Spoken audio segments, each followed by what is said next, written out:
আজকে বাঙালি বউদের মতো শাড়ি পরেছি। শাড়ি পরতে আমার খুবই ভালো লাগে আর শাড়ি আমার অনেক পছন্দ।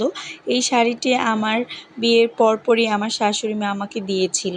শাড়িটা আমি অনেক দিন ধরে পরি না, একবার পরেছিলাম অনেক আগে, তাও আমার অনেক দিন হয়েছে।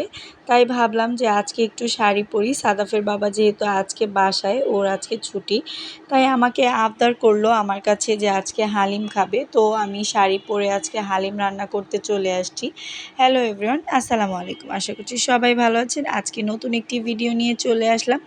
আজকে শাড়ি পরে রান্না করতে চলে আসলাম। আজকে রান্না করব হালিম রান্না করব। ফার্স্টে আমি মাংসটা বসিয়ে দিয়েছি। আমি তেলে পেঁয়াজ হালকা লাল করে তারপরে আমি গরুর মাংস দিয়েছি। গরুর মাংসটা দিয়ে আমি হালিমের মশলাটা দিয়ে কিছুক্ষণ নাড়াচাড়া করি। আমি ঢাকনা দিয়ে ঢেকে রেখেছি কিছুক্ষণ ওয়েট করা পর্যন্ত। তারপরে আরেক পাশে আমি গরম পানিতে হালিমের ডালটাও দিয়ে নিয়েছি। তারপরে দেখেন আমার হালিমের মাংসটাও রেডি হয়ে গেছে। এইদিকে আমার ডালটাও রেডি হয়ে আছে। জাস্ট আমি মাংসটা দিয়ে কিছুক্ষণ ফুটিয়ে নিব।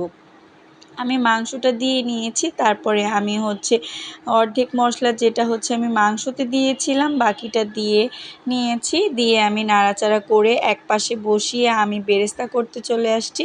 বেরেস্তা হালিমে না খেলেই নয়, বেরেস্তা দিলে আরও হালিমের স্বাদটা আরও দ্বিগুণ বেড়ে যায়। দেখেন আমার হালিমের ফাইনাল লুক। আজকে এই পর্যন্তই। ভিডিওটি ভালো লাগলে লাইক, শেয়ার অ্যান্ড কমেন্ট করবেন।